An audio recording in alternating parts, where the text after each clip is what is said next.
This week at NASA.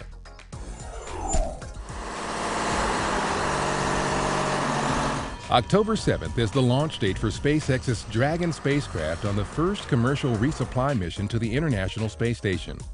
This will be the first of 12 contracted flights by SpaceX to resupply the space station under the Commercial Resupply Services contract and will restore an American capability to transport cargo to and from the orbiting laboratory.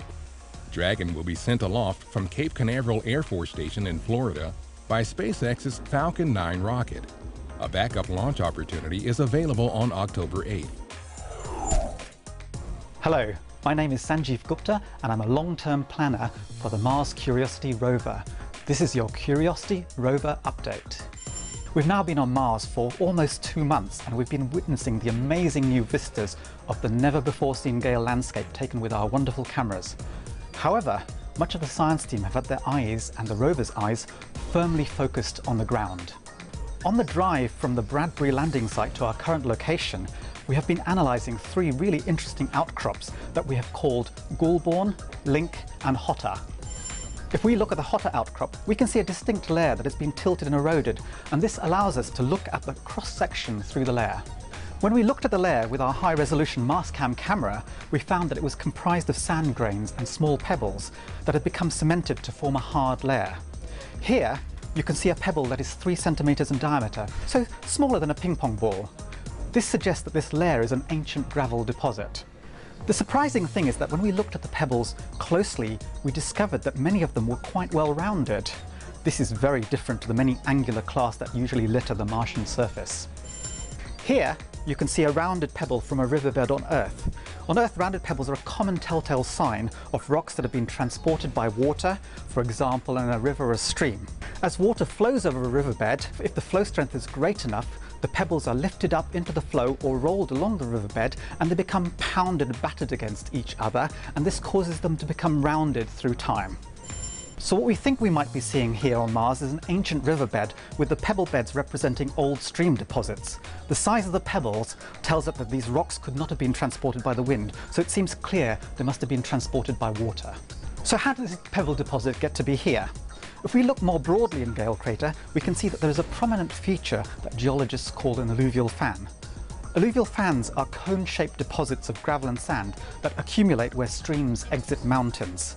In Gale Crater, there is a 10-kilometer long fan formed at the mouth of a 30-meter deep canyon that is derived from the crater rim.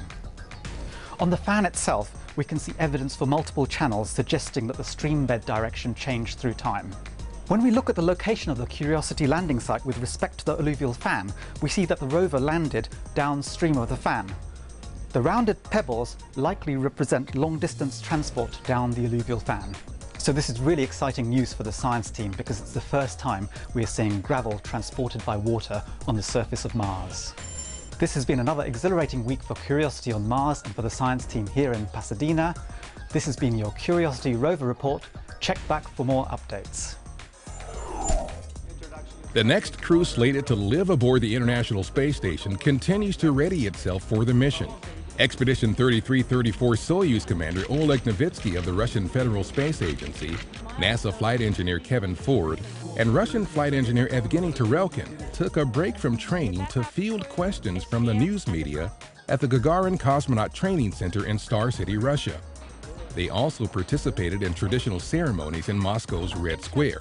The trio will ride a Soyuz spacecraft to the ISS in mid-October, where they'll join Expedition 33 Commander Sonny Williams of NASA, flight engineer Aki Hoshide of the Japan Aerospace Exploration Agency, and Russian flight engineer Yuri Malenchenko. Space Shuttle Endeavour is back on the ground following its removal from NASA 905, the shuttle carrier aircraft that transported Endeavour from Kennedy Space Center to Los Angeles International Airport. Following its demating from the modified 747, Endeavour was moved into a United Airlines hangar, where it will be prepped for its 2-day journey through the streets of Inglewood in Los Angeles to its new home at the California Science Center. Endeavour, the youngest of NASA's 5 space shuttles, was rolled out of the Palmdale, California assembly plant in April 1991 and flew the first of its 25 missions the next year. Astronomers compiled 10 years' worth of photographs taken by NASA's Hubble Space Telescope to make the Extreme Deep Field, or XDF, the deepest image ever taken of our universe. It builds on the work done in the 2003 timeframe when the Ultra Deep Field image revealed distant galaxies that offer clues into the earliest times of the universe. The XDF is a small patch of sky that reveals about 5,000 galaxies, but is only a fraction of the entire universe. It gives us a glimpse of galaxies about 450 million years after the Big Bang. The Goddard Space Flight Center recently took delivery of the first 2 of 18 beryllium primary mirror segments for NASA's James Webb Space Telescope. Ball Aerospace in Boulder, Colorado shipped the 2 mirrors in custom containers. The remaining 16 mirrors will likewise make their way from Boulder to Goddard over the next 12 months and will be integrated into the telescope in 2015. The Webb, NASA's next great observatory, is on track for launch in October 2018. This artist's illustration, based in part on data from NASA's Chandra X-ray Observatory, indicates that our Milky Way galaxy is surrounded by an enormous halo of hot gas. Extending hundreds of thousands of light years, this hot gas halo has a mass comparable to that of all the stars in the Milky Way, and a temperature much hotter than previously believed. The illustration shows the halo in blue, along with the Milky Way and 2 neighboring galaxies, the Small and Large Magellanic Clouds. Welcome to the Kennedy Space Center's 50th Anniversary Gala. The Kennedy Space Center and the National Space Club Florida Committee marked KSC's 50th anniversary with a gala in the Visitor Complex's Apollo Saturn V Center. With celebrating the past and preparing for the future as their theme, some 650 current and former NASA employees, dignitaries, and guests noted Kennedy's achievements of the last 5 decades while discussing the center's next chapter as a hub of commercial spaceflight. The Kennedy Space Center is synonymous with humankind's greatest achievements in exploration of the universe. Kennedy and its adjacent Cape Canaveral sites were the launch pads for Alan Shepard's first flight, John Glenn's first orbit of Earth, and Neil Armstrong's first small step. Throughout those 50 years, there's been one common theme, and that's an insatiable desire to explore, to send humans and robotic spacecraft beyond the confines of our home planet. More than 1,700 people got an inside peek at the programs and projects at Marshall Space Flight Center during its Innovation and Technology Day. The event included a technology expo with more than 70 booths of interactive displays, exhibits, and demonstrations showcasing the latest trends and initiatives in the areas of information technology, engineering, science programs, and projects. Innovation and Technology Day was hosted by Marshall's Chief Information Officer and the Office of Strategic Analysis and Communications. The Moon took center stage for stargazers around the world during International Observe the Moon Night. Ames was one of the NASA centers hosting events. Astronomers with NASA's Lunar Science Institute held discussions and presentations, while amateur astronomers and astronomy clubs set up telescopes for public viewing. The moon appeared as half full in what is known as a first quarter moon, which is ideal for viewing.